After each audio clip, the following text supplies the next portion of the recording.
Tonight with Peter Jennings. Good evening. We begin tonight with a dramatic call to reform the nation's health care system. Remarkable because of its source.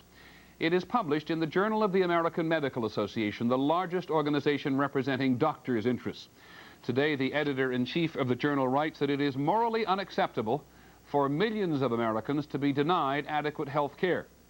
Dr. George Lundberg blames racial discrimination and says it is no coincidence that the U.S. and South Africa are the only developed countries which do not assure basic health care to all of their citizens. Here's our medical correspondent, George Strait. Overall in this country, blacks and Hispanics are not as healthy as whites.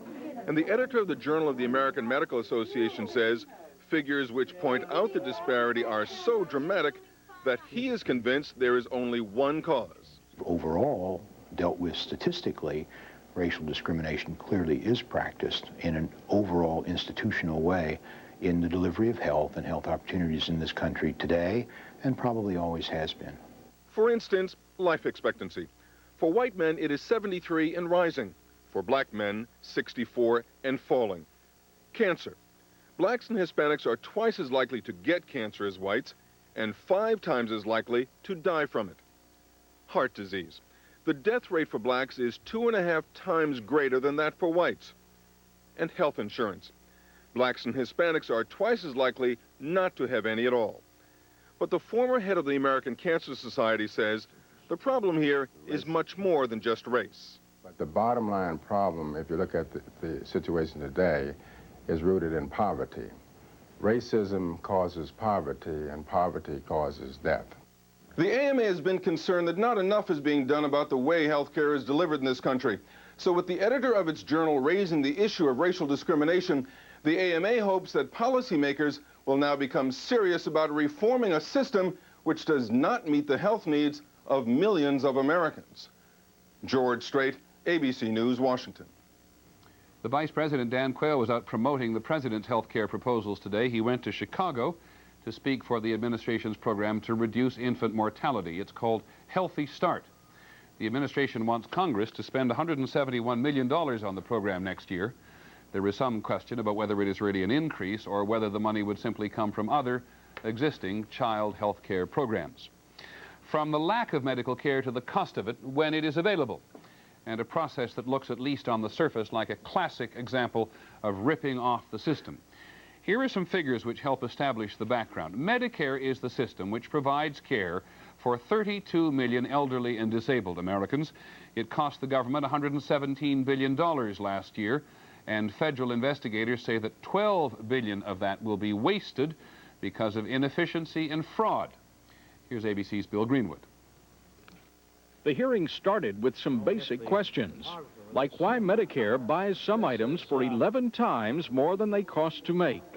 In Pennsylvania, the $76 air mattress is reimbursed for $823.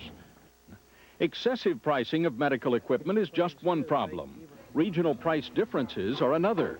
Since prices vary from state to state, the reimbursement rate does too.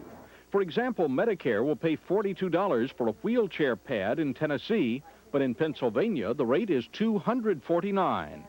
Federal officials say some suppliers, like this corporation in Pennsylvania, work out arrangements with companies like this one in Tennessee, so all the medical files are submitted from Pennsylvania, where the government can be charged the higher rate. Then both companies share the excess profit.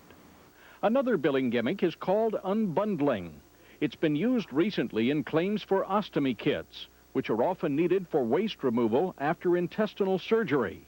When the components are sold as a single unit, Medicare pays $5.32, but suppliers can collect $16.41 by billing separately for each part. Federal courts are now reviewing such Medicare billing practices, and if judges decide it's all legal, senators promise to introduce legislation to change the law. Bill Greenwood, ABC News, Washington. An out-of-court settlement today between the makers of Tylenol and the families of 7 people who died in 1982 when they swallowed capsules that had been injected with cyanide. No word on the size of the agreement. The families had claimed that the drug company should have done more to make its capsules safe. When we come back, South Africa's Winnie Mandela found guilty of kidnapping. Triple tractor trailer trucks, are they a danger on the nation's highways? And we'll also have a report from Bangor, Maine, where they welcome home the troops from the Gulf time and time again.